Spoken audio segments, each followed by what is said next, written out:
Salut tout le monde, on est vraiment content d'être avec vous cette semaine. Cette semaine, on a un invité de marque, un invité spécial, c'est croître en lui sur la route. Vous voyez que le décor est différent un petit peu, mais le message reste le même. C'est toujours pour Jésus, pour la gloire de Jésus.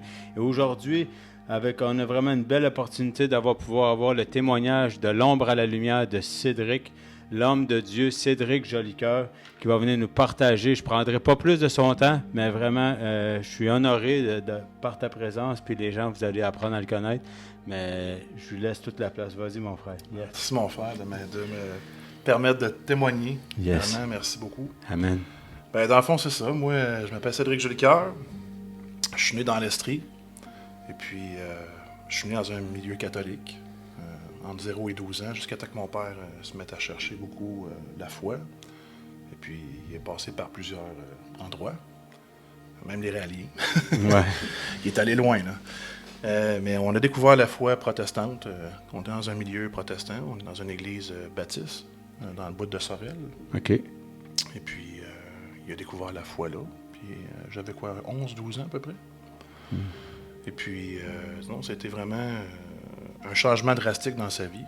Un homme qui se droguait beaucoup, il touchait beaucoup à l'alcool aussi, violent, puis de milieu violent aussi. Il était dans l'armée, c'était un homme qui était vraiment dur. Mais le Seigneur l'a tellement transformé que je regardais vraiment ce qui se passait dans sa vie. Puis ça me commençait à me parler de voir mon père autant changer, arrêter de sacrer. Je trouvais ça spécial de voir ça. Wow, gloire à Dieu. Oui, puis c'est ça, quand Dieu change quelqu'un, ça impacte les autres autour. Fait que ma mère est venue au Seigneur par après. Wow. Et puis là, j'ai commencé à m'investir un peu dans l'église de ce secteur-là. Et puis là, il me parlait beaucoup de baptême d'eau, puis c'est important que tu te fasses baptiser, que tu t'engages pour le Seigneur, puis je trouvais ça beau. Écoute, mais c'était comme pas encore pénétré dans mon cœur. C'était plus question d'intellectualité. En surface. Oui, exactement. Ouais, je me sentais comme plus, je sais pas, appelé à ça, mais il n'y avait pas de profondeur, il n'y avait pas de relation encore. Fait que je l'ai fait. Vraiment un bond de foi, je te dirais. Et puis, j'avais fait une belle profession de foi. Puis, on m'a baptisé. Puis, mais il y a quelque chose qui est changé en moi, c'est que je voulais en parler tout le temps. Yes, je voulais parler de Jésus. J'avais 12 ans, j'en parlais.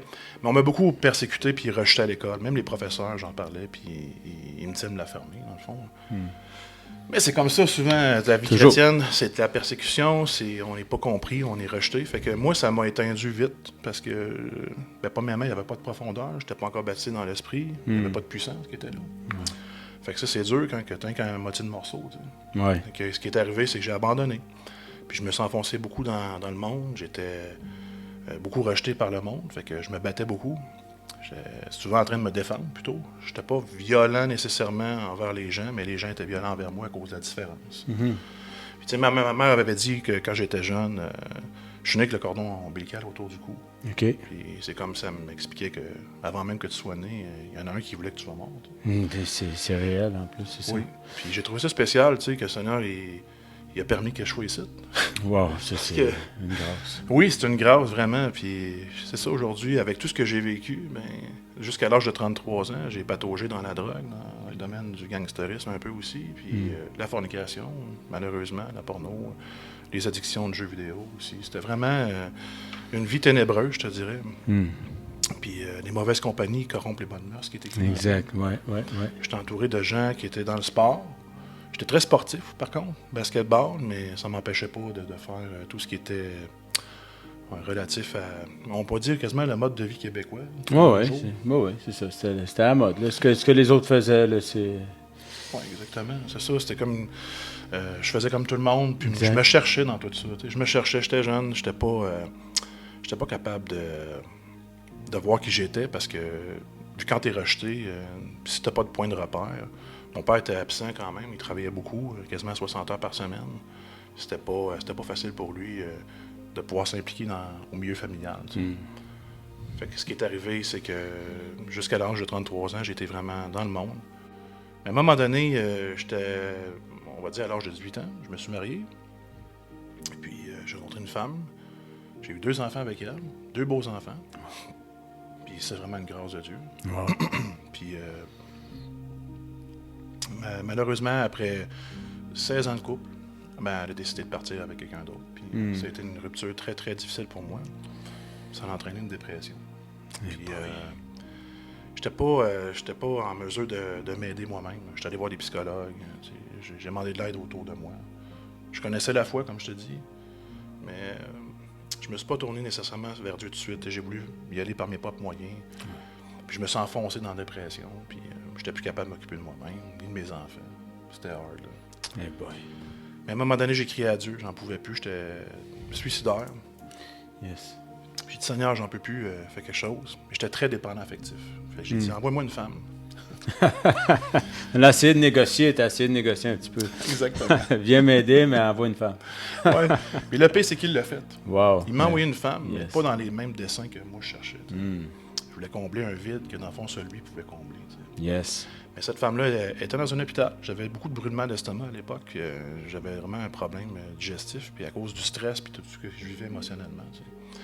Fait que j'étais allé là-bas, à l'hôpital, j'avais rendez-vous. Puis elle était là, puis elle lisait sa Bible. Wow. Là, je trouvais ça spécial. Je dis, wow, c'est-tu elle que tu m'as envoyé? J'avais crié à lui. Fait que je suis allé la voir. Je dis, tu lis ta Bible? Elle dit, ben oui. Puis elle me regarde comme un extraterrestre en me dit, c'est bien normal. Mais moi, je n'étais pas habitué de voir ça. Yes. Surtout dans les milieux que je fréquentais. T'sais. Wow. Fait qu'on a parlé, on s'est échangé des numéros de téléphone. Puis après ça, elle m'a amené à l'église. Une église de Trois-Rivières. Une super de belle église de réveil. Wow. Parce que le feu du Saint-Esprit qui est là-bas. Et moi, je n'étais pas habitué à ces affaires-là. J'étais de milieu cessationniste. Fait que pour moi, le prier en langue, le feu du Saint-Esprit, le monde qui lève les mains dans les Ça airs. venait brusquer tes fondations. Solide. Ouais. Fait que je suis rentré là, puis écoute, il y avait une panoplie de personnes. Il devait y avoir au moins 60 personnes, puis tout le monde était en train de prier en langue, les bras dans les airs. Wow. Puis moi, j'étais dans le cordage de porte, puis dans ce temps-là, je m'entraînais énormément. Fait que j'avais même une misère à rentrer dans le cordage. Elle me poussait. Elle me poussait. Ah ouais, rentre. Puis moi, j'hésitais, je voyais ça. Puis c'est une gang de fous, ça. Aïe.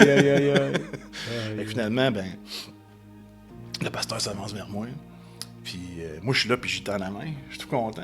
Hey, bonjour. Mais lui, il me met pas la main dans la main. Là. Il me met la main sur l'épaule avec un autre pasteur, une autre congrégation. Puis je suis tombé en pleine face à la puissance de Dieu. Wow. Yes. Puis il est arrivé vraiment quelque chose de puissant là-bas. J'ai été délivré, dans le fond, de toutes mes addictions. Je n'étais pas encore né de nouveau, mais j'ai reçu la puissance de Dieu qui est descendue sur moi, une conviction de péché complète. Fait que là, j'essayais de pécher après ça, chez nous. J'essayais de toucher à tout, puis ça marchait plus. Ça fonctionne. Ça voulait plus. Wow. C'est ça la puissance de Dieu. Quand elle te Vraiment. touche, elle te transforme. C'est le Saint-Esprit fait. Wow. Totalement, mon frère. Puis ça, c'était merveilleux. À partir de ce moment-là, j'ai découvert que Dieu est vivant, first. Yes. Puis qu'il répond aux prières. Yes. Il entend Alléluia. notre cri, notre secours. Yes. Il vient à notre secours quand on Toujours. nous demande. Toujours. Je sais pas c'est pour qui, mais Seigneur, il t'entend. Puis si tu penses qu'il t'a oublié, c'est un mensonge de l'ennemi. Yes. Crie vers lui, puis il va te secourir comme il l'a fait pour moi. Yes. C'est ce que vraiment je ressens pour quelqu'un qui écoute ce message-là. Puis Yes. moi, après ça, Amen. j'ai continué à fréquenter l'église. Puis après un certain temps, il a annoncé un jeûne collectif. J'ai dit, OK, on va essayer ça. Moi, j'essayais tout. J'étais extrême. Je m'entraînais, des sports extrêmes. J'essayais tout. Autant la drogue que je voulais vivre des émotions. Ben, Et là, c'était all-in. amen. Avec le Seigneur, c'est pas mal plus fort. Ouais, c'est ça, exact. Surtout après ce que je venais de vivre. Mais j'avais beaucoup d'inquiétude quand même, une certaine réticence par rapport quand il me parlait du baptême du Saint-Esprit à cause des milieux de où je venais. J'ai été là-bas pendant 28 jours, tous les matins, on priait. C'était un jeûne de 40 jours. Mais le 28e jour, j'ai été baptisé du Saint-Esprit dans l'église. Je me suis mis à prier en d'autres langues, sans que personne m'imposait. Même le Seigneur a répondu à ce besoin-là parce que j'avais une crainte par rapport à ça. Fait qu'il m'a baptisé délicatement, tout seul, parce qu'il m'aime. Wow. Puis qu'il respecte même ma façon que je suis. Yes. Ah, Dieu, c'est un Dieu d'amour. c'est un bon papa. Oh, wow. Il respecte notre façon de faire les choses, puis comment qu'on procède avec lui. Fait qu'après ça, j'ai commencé vraiment à voir une différence dans ma vie. Mais encore là, je n'étais pas né de nouveau. J'étais baptisé de puissance, j'étais conviction de péché, de justice, de jugement. Mais je n'avais pas encore donné ma vie. Parce que je ne comprenais pas qui j'étais. Exact, c'est l'identité. Oui, puis quelques semaines après, le pasteur, il faisait une prêche sur l'identité. Puis, à un moment donné, il dit, vous êtes des ambassadeurs de réconciliation. C'est descendu dans mon esprit. Cette parole-là a tellement pénétré mon esprit que je me suis levé dans l'église. Je me suis mis à hurler quasiment comme tellement qu'elle a fait un effet de puissance en dedans de moi. Puis là, j'ai compris à travers toutes ces années-là, qui j'étais. J'étais là pour réconcilier les gens avec le Père. Wow. Et ça m'a fracassé parce que là, je comprenais pourquoi je suis sur Terre. Combien de temps je cherchais à travers la drogue, les ennemis, la boisson, les mauvaises compagnies, tout ce qu'on fait pour essayer de combler un vide. Ouais. Et là, je venais d'être rempli du Saint-Esprit parce que là, je voulais vraiment m'engager avec lui. Après ça, on m'a baptisé d'eau. J'ai été baptisé, comme je te disais, avant même du Saint-Esprit. Ouais. Puis là, c'était vraiment un choix, cette fois. Exact. On m'a rebaptisé. Pourquoi? Parce que c'était un engagement qui n'était pas de cœur à 12 ans. Un engagement sérieux. Oui, exactement. Sérieux. Pour moi, c'était vraiment... Là, cette fois-là, c'était pour Dieu. C'était pas pour plaire à mon Père. Exactement. C'était pour mon Seigneur, mon Roi. Yes. Puis quand j'ai fait ça, écoute, ma vie, elle a changé. À partir de ce moment-là, le Seigneur a animé en moi un zèle d'annoncer l'Évangile. Wow. Comme quand j'avais 12 ans. Yes. Mais là, il y avait la puissance qui accompagnait ça. Parce que j'étais persévérant, puis il n'y a rien qui m'arrêtait, même si le monde venait contre moi. Même si je me sentais pas compris, puis j'étais différent, la puissance de Dieu était avec moi. Yes. Fait que chaque fois que j'ai imposé les mains, à partir peut-être une trentaine de fois, j'ai quand même persévéré. Wow. J'en voyais pas au début des miracles. Mais j'ai dit, Seigneur, c'est ça qui est écrit dans la Bible. C'est ça qui va arriver. Yes. La foi était là. Yes. Puis croire en lui, c'est ça. Même quand tu vois pas les signes, même quand tu vois pas les choses se passer comme que tu t'en attends. Mais si tu persévères, le Seigneur, il dit, si tu es fidèle dans les petites choses, il va t'en aller les plus grandes. Alléluia. Amen. Puis j'ai vu des guérisons extraordinaires. Mon frère, j'ai tellement vu de choses extraordinaires par la main du Tout-Puissant dans ma vie. Des miracles créatifs. J'ai vu des clavicules, comme je t'expliquais l'autre fois, reprendre vie, ressouder. Des cancers partir, des tumeurs partir, même des kisses disparaître. Dieu, c'est le même Dieu d'hier, aujourd'hui, puis éternellement. C'est le même Dieu qu'on sert. Il n'a pas changé. Yes. Puis ça, c'est comme, écoute, pour moi, vivre dans la puissance, vivre pour le Seigneur avant toute chose, c'est ça ma vie. Quand j'ai donné ma vie, c'était pas un qu'un peu, je suis mort. Yes. C'est lui qui vit en moi maintenant. Yes, amen. Yes, amen. Wow, c'est vraiment un beau témoignage, mon frère. Puis, juste pour te relancer un peu, je sais que maintenant, si tu continues, justement, tu évangélises beaucoup, mais vous avez un groupe maison, vous êtes dans la région de Québec.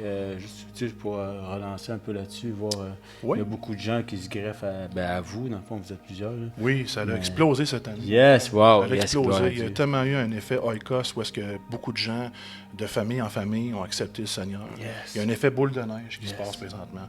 On évangélise dans les rues, mais un peu moins parce qu'il faut se préoccuper de tout ce que Dieu nous amène sur notre route. Oh que oui. Mais quand c'est le temps de le faire, on fonce. Yes. C'est un mode de vie, on s'en parle souvent. C'est un lifestyle. Aujourd'hui, là, chaque fois que tu as une occasion, je ne sais pas qui va m'écouter, qui va entendre ça, mais quand tu as l'occasion d'y aller, vas-y. Yes. Hésite pas. Il y a quelqu'un qui a besoin quelque part que tu lui parles de Jésus. Vraiment. Puis tu ne connais pas la destination de tes semences. Quand tu sèmes quelque part, c'est le Saint-Esprit qui fait croître. Yes. Puis c'est ça qui fait croître en eux. Peut-être que tu ne le connaîtras pas, tu ne le verras peut-être pas tout de suite, mais quelque part, quelqu'un va récolter à un moment donné ce que toi, tu as semé, tu as arrosé. Alléluia. Puis ça, je l'ai vécu, je t'en parlais aussi. Même un collègue de travail, quelques années après, il est venu au Seigneur parce que j'avais semé dans sa vie. Quelqu'un est venu arroser, puis il a donné sa vie à Christ. Yes. Fait que c'est ça. Aujourd'hui, on a un ministère qui est en train de croître à Québec, avec plusieurs personnes regroupées de différents groupes aussi, avec l'effet oikos, comme je te dis, la famille en famille. Il y a beaucoup, le Seigneur ajoute beaucoup à l'Église. Puis c'est un beau mouvement qui est en train de croître. On est rendu quasiment une trentaine. Wow. C'est glorieux de voir comment Dieu agit. Puis on sait ça, on s'enligne vraiment vers encore plus parce qu'on veut plus pour le Seigneur. Toujours plus. On va aller plus loin avec lui. On l'aime de toute notre cœur. J'ai une belle équipe, plein de beaux leaders, des gens matures, des gens qui veulent vraiment aller plus loin, puis des anciens aussi, dans le sens que qui sont là pour aider quand c'est le temps d'aider, des serviteurs de Dieu, des vrais serviteurs de Dieu. Puis ça, je le vois, puis je suis tellement béni de ça. Wow, ça, c'est des cadeaux. Exactement. Tu dis que c'est une bénédiction. Dieu met des gens en place alentour de nous, souvent pour nous aider, mais pour faire avancer le royaume de Dieu, en fait. Puis, deuxièmement, c'est toujours, tu sais, que tu parlais qu'il y a des temps aussi de prendre soin des gens. Puis, c'est une facette qui est très importante. Il y a d'aller semer, c'est essentiel. On se doit d'aller toujours vers les gens, mais de prendre soin aussi des gens alentour de nous. Je pense que Dieu, s'il les met près de nous, c'est pour une raison. Puis, je crois que les gens qui sont avec toi, Cédric, ils sont bénis et je crois qu'ils ressentent l'amour de Dieu à travers toi. Amen. C'est vraiment une belle qualité que tu as chez toi. Puis moi, je te connais pas depuis beaucoup, mais la rencontre s'est très bien passée. On sent vraiment l'amour, puis on sent la présence de Dieu. Quand à chaque fois qu'on se rencontre, on parle, on prie. Puis Dieu est vraiment à l'œuvre dans ce que tu fais. Puis continue, c'est un encouragement, vraiment continue, parce que les gens ont besoin de se greffer à toi, mais se greffer à Jésus essentiellement. Mais Jésus utilise tes mains, ta bouche, tes pieds. Il a besoin qu'on soit disponible, puis je pense que les gens sont bénis. Ben, merci beaucoup, mon frère. Je ne sais pas si tu as un petit mot de la fin ou peut-être une prière, peut-être si tu veux terminer en prière pour quelqu'un, pour que vraiment que la prière puisse transpercer l'écran et recevez. Amen. Ça fait plaisir, mon frère. Yes. Père, je te remercie pour chaque personne qui écoute, Seigneur. Je te remercie parce qu'ils rentrent dans leur saison, puis ils reconnaissent leur saison comme les fils d'Issachar. Père, je te remercie parce que chaque personne qui va écouter, Seigneur, au son de ma voix, dans le nom de Jésus, s'il y a des besoins, Seigneur, je te prie de les toucher maintenant. Que ce soit la guérison de cœur, Père. Dans le nom de Jésus, sois guéri maintenant. Sois libéré maintenant. Tout esprit démoniaque dans sa mission contre toi, je la condamne. C'est terminé. Esclavage, tu quittes au nom de Jésus. Si tu penses que tu es oublié, c'est un mensonge. Le Seigneur a des projets de bonheur et non de malheur pour toi. Père, je te remercie parce que tu es fidèle. En toute promesse, Seigneur, tu l'accomplis. Quand ta parole est prononcée, elle a toujours un effet en retour. Alors, Père, je te remercie pour cette rencontre. Je te remercie pour les gens qui écoutent. Je te demande, Seigneur, de les bénir. Je te demande que la pluie d'amour, Seigneur, qui est descendue sur moi dans l'assemblée, descende sur eux maintenant. Au nom de Jésus. Amen. Amen, amen et amen. Merci, mon frère, pour le temps que tu as accordé justement aux gens. Puis merci pour ton cœur, parce que c'est ça, c'est une bénédiction. Moi, je suis béni. On déclare que les gens vont être bénis. Puis merci les auditeurs d'être fidèles. Puis on le sait que la parole, justement, elle va transpercer, puis ça va toucher des gens. On le déclare, puis continue. Merci de partager. Partager, des fois, on se rend pas compte de l'étendue qu'on peut partager à quelqu'un, qu'on doute pas. Mais la parole, comme il a dit, ça revient jamais sans faire son effet. Donc, le Seigneur est là. Puis merci, on vous aime, puis bonne semaine. Yes. Salut.